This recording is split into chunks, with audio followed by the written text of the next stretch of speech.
샬롬. 하나님의 평강이 우리 성도님들의 마음속과 가정에 가득할 수 있기를 예수님의 이름으로 축복합니다. 우리 다 같이 찬송 드리심으로 새벽 기도회를 시작하겠습니다.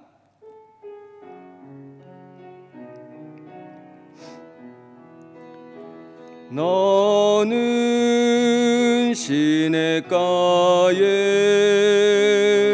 심은 나무라. 하나님의 사랑 안에 믿음 뿌리 내리고 주의 뜻대로 항상 사세요. 주의 시절을 좇아 구원 열매 맺으면 주의 영화로운 빛 너를 보아리니.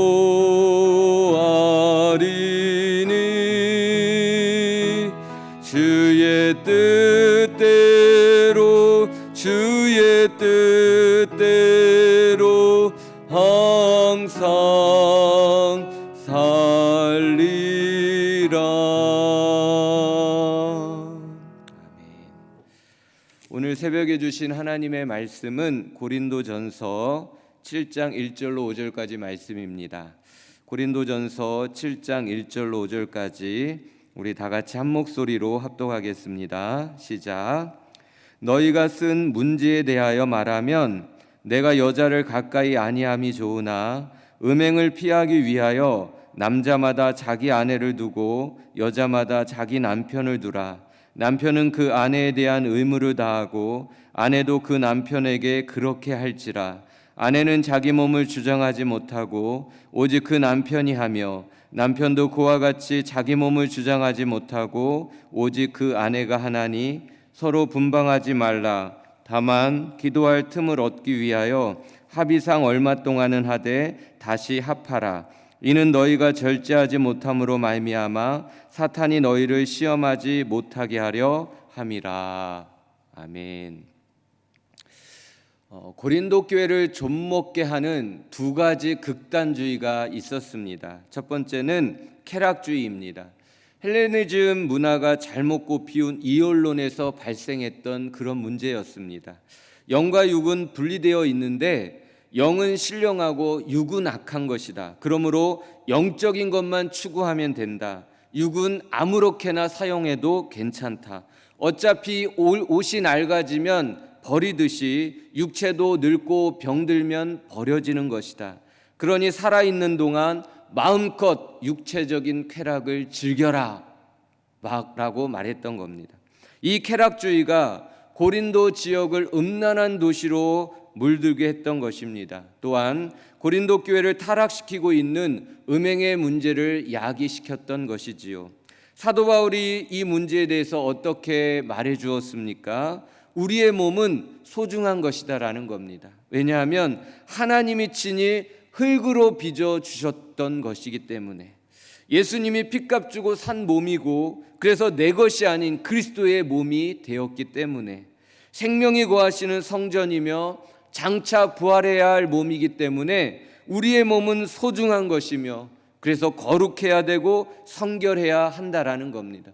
음행으로 우리의 몸을 더럽히면 안 된다라고 가르쳐 주었던 겁니다. 오직 하나님의 영광을 위하여 마르고 닳도록 쓰여지도록 우리의 몸은 그렇게 드려져야 한다라고 가르쳐 주었던 겁니다. 고린도 교회를 좀먹게 했던 두 번째 극단주의는 극단적인 금욕주의입니다. 육체는 깨끗해야 하고 거룩해야 된다. 그러므로 남녀가 성적인 관계를 맺는 것은 부정한 것이다. 그러니 결혼하지 말라. 결혼했으면 이혼해라. 이혼을 못했거든 분방하라 라고 강요했던 것입니다. 이게 말이 되는 소리입니까? 성경을 몰라도 너무 모르는 소리 아닙니까? 성경을 모르는 무지가 이렇게 악한 것이고 또한 극단주의가 이렇게 무서운 것인 줄 우리는 알아야 하는 겁니다. 교회사를 살펴보면 이 두 극단주의가 항상 대두되는 것을 볼 수가 있습니다. 예수님 당시에도 보십시오. 대제사장 사두개파 사람들이 성전을 이용해서까지도 자신들의 탐욕을 차지하며 그렇게 타락했던 것을 봅니다. 자, 이 면에서는 산속에 들어가 은둔 생활을 하며 경건을 주력했던 에센파와 같은 금욕주의자가 생겨나는 것을 봅니다. 쾌락주의, 타락과 금욕주의가 대두되고 있는 것이죠. 그렇게도 모질게 핍박받던 기독교가요, 로마의 콘스탄티누스 황제에 의해 국가 종교로 공인되어졌습니다. 그 후에 어떻게 되어졌습니까? 점점 신앙의 순수성을 잃어버리고 돈과 명예와 쾌락에 빠지며 변질되고 타락하게 되었습니다. 이에 수도원 운동이 일어났지요. 그러면서 극단적인 금욕주의가 생겨나게 된 것입니다. 안토니우스라고 하는 수도사는 물과 소금만 먹고 90년간의 수도 생활을 했다고 합니다. 얼마나 극단적으로 금욕 생활을 한 것입니까? 이러한 수도원들이 경건을 계속 유지했겠습니까? 불행히도 또 그렇지 못했습니다. 그래서 종교개혁이 일어난 것 아닙니까? 인간은 참 구제불능이다, 인간의 탐심은 끝이 없구나 라는 그런 생각을 지울 수 없게 만든다는 겁니다. 사랑하는 성도님들이여, 극단주의를 조심하십시오. 극단주의에 빠지면 소중한 인생을 망치게 되고 모두를 불행하게 만듭니다. 무엇보다 사명을 잃어버리게 되고 하나님의 영광에 이르지 못하는 비참한 인생이 되고 마는 겁니다. 그래서 정말 극단주의는 조심해야 하는 겁니다. 왜 극단주의가 생겼을까요? 하나님의 말씀을 정확히 몰랐기 때문입니다. 말씀을 모르면 균형을 잃게 됩니다. 말씀을 모르면 한쪽으로 치우치게 되는 겁니다. 그러므로 말씀을 많이 읽어야 되고 또 옳은 말씀을 많이 들을 수 있어야 합니다. 그래야 영적인 분별력을 가질 수 있는 겁니다. 세상에 수많은 소리들이 들려와도 하나님의 말씀은 이런 거야 라고 분별할 수 있으려면 내 안에 하나님의 말씀을 바로 인식하고 있어야 한다라는 겁니다. 말씀으로 무장하고 있어야 인간의 무지에 빠져들지 않는 겁니다. 사단의 관계로 만들어진 이 극단주의에 빠지지 않게 되는 것입니다. 자, 사도 바울은 고린도 교회에 발생한 이 극단적인 이 금욕주의에 대한 성경적인 답변을 분명하고 명확하게 해줄 필요가 있었다라는 겁니다. 그것이 오늘 본문에 나오는 말씀입니다. 본문 1절을 보십시오. 너희가 쓴 문제에 대하여 말하면 남자가 여자를 가까이 아니함이 좋으나 라고 말씀합니다. 바울이 에베소에 있을 때 고린도 교회 몇 명의 성도들이 찾아왔습니다. 그리고 고린도 교회에 이런 문제가 생겼습니다. 이를 어찌하면 좋겠습니까? 라고 묻고 답을 구했던 것입니다. 자, 고린도 교회 성도들 중에 이런 주장을 했던 사람들이 있었다는 겁니다. 남자가 여자를 가까이 하지 않는 것이 좋습니다. 그래서 결혼하지 말아야 됩니다. 결혼했다면 이혼해야 됩니다. 만약 이혼하기를 원치 않는다면 분방해야 합니다. 몸을 섞으면 안 됩니다 라고 강력하게 주장했다라는 겁니다. 왜요?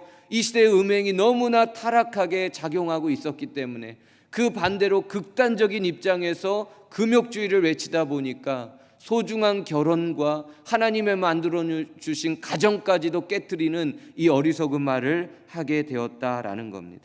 이 주장이 맞는 말입니까? 이 질문에 대한 답변이 2절입니다.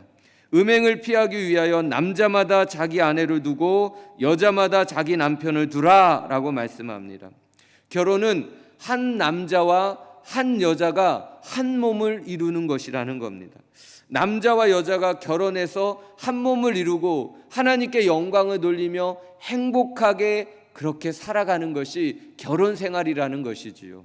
또한 음행을 피하기 위해서라도 결혼은 해야 한다라는 겁니다. 음행을 피하기 위해서, 넘치는 정욕을 가지고 음행을 저지르지 않기 위하여 결혼 생활이 필요하다라는 것을 사도 바울이 말해 준 겁니다. 자, 여기서 우리가 오해하지 말아야 될 것이 있습니다. 한 남자와 한 여자가 한 몸을 이루는 것이지 한 사람과 한 사람이 한 몸을 이루는 것이 아니라는 겁니다. 동성애주의자들은 한 사람과 한 사람이 결혼해야 한다고 주장하는 것이죠. 성경은 동성애를 용납하지 않고 있다라는 말씀입니다. 또 한 가지는 음행을 피하기 위하여 결혼하는 것이 결혼의 진정한 목적은 아니라는 것입니다. 음행이 난무한 시대적 배경 속에서 말씀했다라는 것을 인지해야 됩니다. 음행을 피하기 위해서 결혼이 필요하기는 하나 결혼이라는 것이 음행을 피하기 위한 목적이 되어서는 안 된다라는 것을 이해할 수 있어야 됩니다. 하나님의 뜻은 쾌락주의에 있는 것도 아니고 금욕주의에 있는 것도 아니라는 겁니다. 하나님의 뜻은 경건한 결혼 생활을 통해서 하나님께 영광을 돌리며 행복하게 살아가는 데 있다라는 것을 말씀해 준 것입니다. 하나님께서 제정해 주신 결혼의 목적은 무엇일까요? 첫 번째로 자녀를 낳아 키우는 것입니다. 창세기 1장 28절을 보십시오. 하나님이 그들에게 복을 주시며 하나님이 그들에게 이르시되 생육하고 번성하여 땅에 충만하라 말씀합니다. 생육하고 번성하여 땅에 충만한 것, 이것이 인간을 창조한 하나님의 목적 중에 하나라는 것, 이것을 분명히 말씀하고 있습니다. 그런데 요즘 젊은 부부들은 자녀를 낳지 않으려고 합니다. 자녀에게조차 희생하고 싶지 않은 극도의 이기심 때문에 그런 겁니다. 자녀를 낳아 키울 경제적 책임, 이것이 부담스러워 감당하기 싫어서 자신이 없어서 자녀 낳기를 포기하기도 하는 겁니다. 참으로 안타까운 현실이기는 하나 이것은 분명 하나님의 뜻이 아니라는 겁니다. 남자가 아들에서 남편이 되고 아버지가 되는 것은 하나님의 뜻이고 하나님이 주신 축복인 겁니다. 또한 여자가 딸에서 아내가 되고 엄마가 된다는 것도 엄청난 은혜인 것이고 기쁨이라는 것을 성경은 우리에게 알려주고 있는 겁니다. 자, 그러나 자녀를 낳아 키우는 것이 결혼의 궁극적인 목적은 아닙니다. 그러므로 유교처럼 자녀를 낳지 못하는 가정을 정죄해서는 안 되는 겁니다. 도리어 결혼하지 않는 자녀에게 결혼의 은혜를 주시옵소서라고 기도해 줘야 하고, 또 결혼을 했는데 자녀가 없는 가정은 자녀를 허락해 달라고 하나님께 간절히 기도할 수 있어야 하는 것입니다. 자, 결혼의 두 번째 목적은 부부가 한 몸을 이루는 것입니다. 창세기 2장 24절입니다. 이러므로 남자가 부모를 떠나 그의 아내와 합하여 한 몸을 이룰지어다 라고 말씀합니다. 결혼은 한 남자와 한 여자가 한 몸을 이루는 것이다. 자, 부부가 한 몸을 이루고 산다는 것은요, 연합을 의미하는 것이고 친밀감을 뜻하는 것입니다. 결혼 생활은 둘이 하나가 되는 기쁨을 누리는 것입니다. 부부가 하나가 돼서 기쁨도 슬픔도 함께 나누는 것입니다. 기쁜 일이 있을 때마다 함께 기뻐하면 배가가 되는 것이고, 고난이 올 때마다 함께 그 고난을 짊어지면 그 고난을 넉넉히 이겨나갈 수 있는 것 아니겠습니까? 무엇보다도 하나님을 함께 섬기며 하나님께서 내려주시는 그 은혜와 복을 함께 누리는 것이 부부라는 겁니다. 다시요, 하나님을 함께 섬기는 겁니다. 그리고 하나님을 섬기면서 주시는 은혜와 그 복을 함께 누리는 것이 부부 생활이라는 것입니다. 자, 그런데 하나님의 뜻과는 달리 친밀감 없이 무덤덤하게 살아가는 부부들이 얼마나 많습니까? 가정 안에서도 홀로 독초했던 아담처럼 외로움으로 호소하면서 힘들어하는 부부들이 얼마나 많습니까? 부부의 연합과 친밀감을 회복해야 합니다. 이 연합과 친밀감이 회복될 때에 비로소 부부 안에서의 행복을 누릴 수 있는 것이고 하나님께 영광 돌려드리는 결혼 생활을 할 수 있는 것입니다. 세 번째, 결혼의 가장 본질적인 목적, 그것은 그리스도와 교회의 비밀을 깨닫고 하나님의 사명을 이루는 것입니다. 말씀입니다. 그러므로 사람이 부모를 떠나 그의 아내와 합하여 그 둘이 한 육체가 될지니 이 비밀이 크도다. 나는 그리스도와 교회에 대하여 말하노라 라고 말씀합니다. 예수님이 교회를 사랑하고 교회가 예수님께 순종하듯 부부는 서로 사랑하고 순종하는 관계라는 것입니다. 부부가 서로 사랑하고 순종하면서 그리스도를 닮아가는 것, 하나님의 나라를 이루어가는 것, 이것이 결혼의 궁극적인 목적이라는 말씀입니다. 결혼의 궁극적인 목적이 무엇이라고 말씀하신 것입니까? 결혼을 통해서 사랑하는 법을 배우는 겁니다. 결혼을 통해서 순종하는 법을 배우는 것입니다. 그러면서 예수님을 닮아가는 것이고 하나님의 아름다운 나라, 그 아름다운 공동체를 이루어가는 것입니다. 이것이 결혼의 궁극적인 목적이라는 것입니다. 그러므로 부부는 반드시 점검할 필요가 있습니다. 우리 부부를 통해 이루고 싶어 하시는 하나님의 사명을 부부가 함께 이루어가고 있는가? 남편은 아내에게, 아내는 남편에게 신앙의 성숙을 위해 도움을 주고 있는가? 진정 사랑하고 순종하면서 주님을 닮아가고 있는가? 우리는 돌아보고 점검해 보아야 하는 것입니다. 우리는 이런 고백을 들을 수 있어야 됩니다. 나는 당신을 만나서 행복했고 당신 때문에 하나님을 더 알게 됐고 지금은 하나님 주신 사명을 감당하고 있다라는 이 고백을 할 수 있어야 되고 이 고백을 들을 수 있어야 하는 것입니다. 자, 이처럼 결혼은 참으로 소중한 것입니다. 이 결혼은 하나님의 뜻이었고 이 결혼 안에는 하나님의 은혜와 하나님의 축복과 또 하나님의 영광스러운 비전, 그 모든 것이 담겨 있었기 때문입니다. 결혼이 얼마나 소중하면 하나님께서 아담과 하와를 직접 주례하며 결혼시켜 주셨겠습니까? 결혼은 하나님에게 그렇게 소중한 것이고 결혼한 남녀, 그 부부에게 너무너무 중요한 것입니다. 그런데 하나님께서 축복하며 제정해 주신 결혼 생활이 우리의 현실에서는 잘 이루어지고 있을까요? 아닙니다.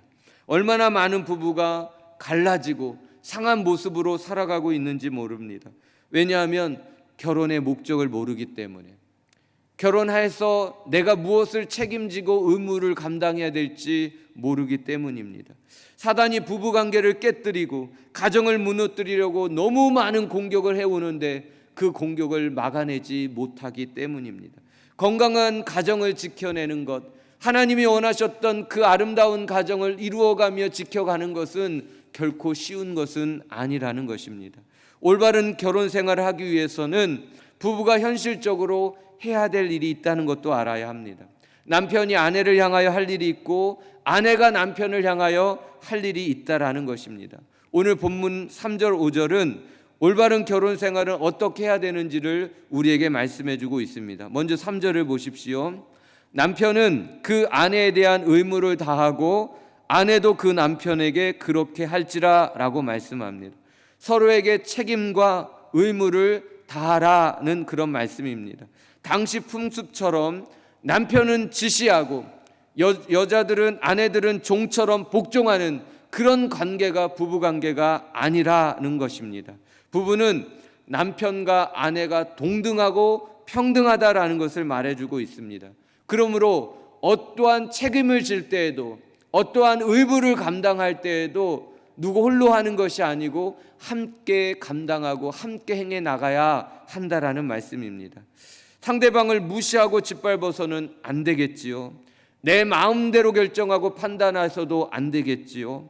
의사결정을 할 때에도 함께 해야 되는 것이고 결정된 사항을 이룰 때에도 함께 이루어가야 되는 것, 이것이 부부라는 것입니다. 자, 두 번째, 서로의 마음과 몸을 독점하라는 것입니다. 4절을 보십시오. 아내는 자기 몸을 주장하지 못하고 오직 남편이 하며 남편도 그와 같이 자기 몸을 주장하지 못하고 오직 그 아내가 하나니 라고 말씀합니다. 결혼을 하는 순간 내 몸은 더 이상 내 것만은 아니라는 것입니다. 내 남편의 몸은 자기 몸인 동시에 아내의 몸이 된다는 것이죠. 아내의 몸은 자기 몸인 동시에 남편의 몸이 된다라는 것입니다. 내 몸을 내 마음대로 해서는 안 된다는 겁니다. 내 몸은 이제 나 혼자만의 몸이 아니라는 사실을 꼭 기억해야 한다는 겁니다. 그러므로 부부만이 몸과 마음을 독점해야 한다라는 겁니다. 내 몸은 오직 아내의 몸인 것이고 아내의 몸은 오직 나의 몸인 것입니다.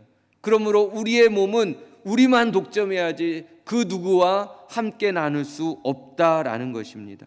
그 누구도 부부 사이에 끼어들 수 없다라는 말씀입니다. 오직 부부만 한 몸을 이루어야 하는 것이고 몸과 마음을 독점할 수 있어야 한다라는 말씀입니다. 자, 세 번째로 독립된 개체임을 인정해 주어야 한다라는 겁니다. 말씀을 보십시오. 서로 분방하지 말라. 다만 기도할 틈을 얻기 위하여 합의상 얼마 동안은 하되 다시 합하라. 이는 너희가 절제 못함으로 말미암아 사탄이 너희를 시험하지 못하게 하려 함이라 라고 말씀합니다. 자, 부부가 한 몸을 이루었습니다. 통일성을 이룬 것입니다. 그럼에도 불구하고 서로는 독립적이어야 한다라는 겁니다. 왜냐하면 하나님께서 각자를 다양한 은사대로 또 만들어 주셨기 때문에 그 다양성을 인정할 수 있어야 한다라는 겁니다. 나와 다름을 항상 인정해 주어야 합니다. 그러면서 어떤 일을 행할 때에 반드시 합의가 있어야 한다라는 말씀입니다.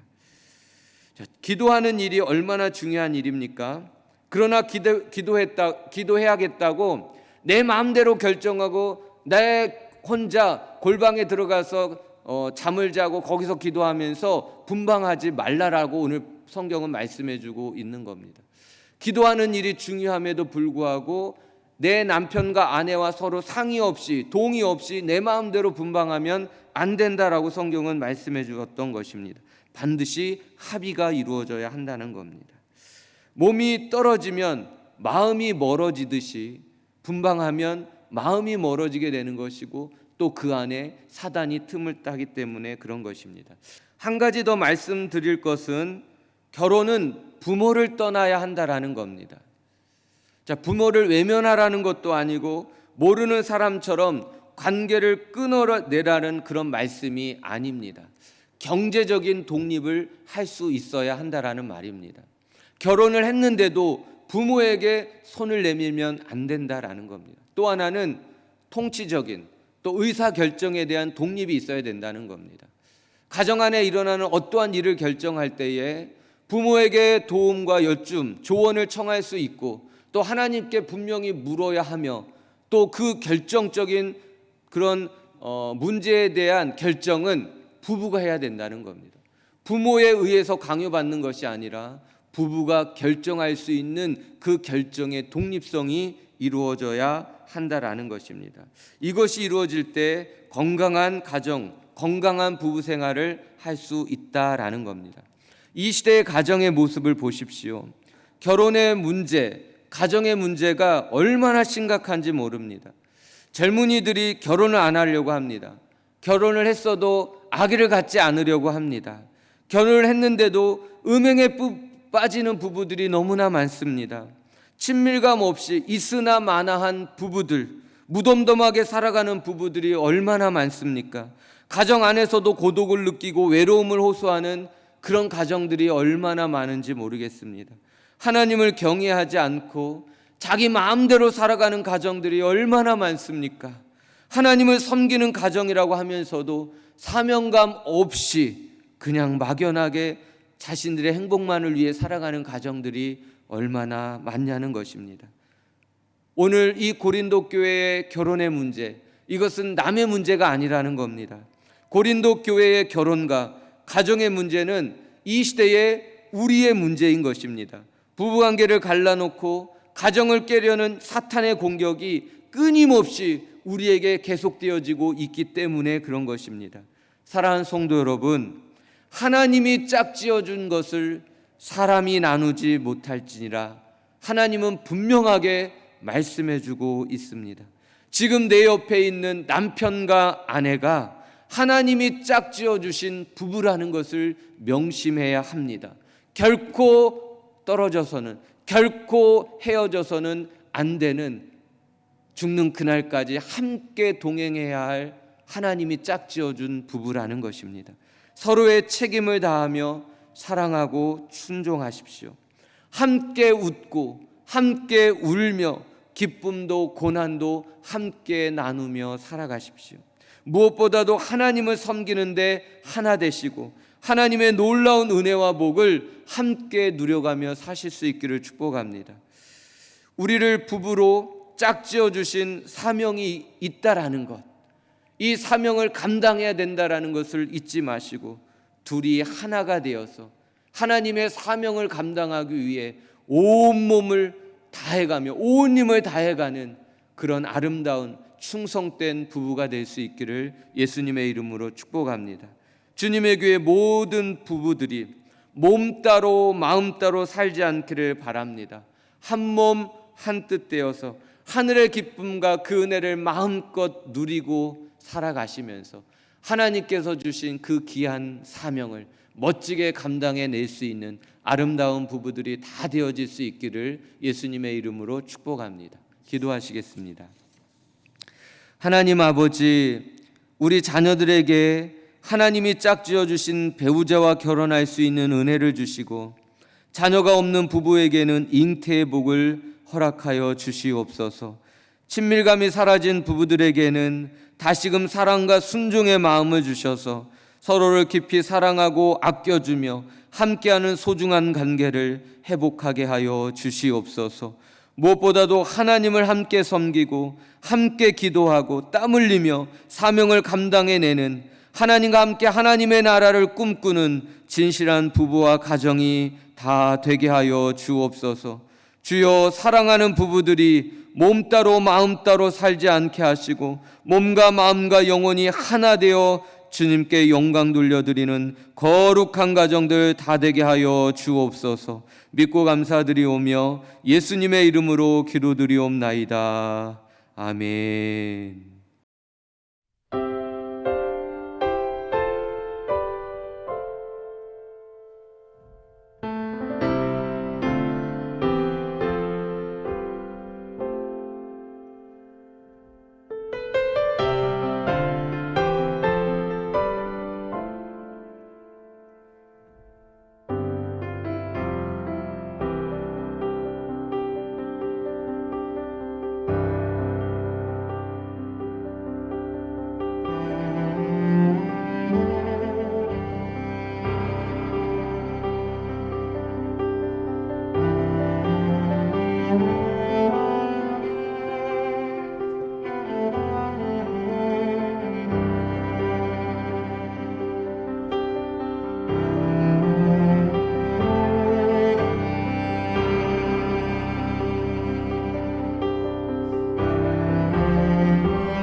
주옵소서.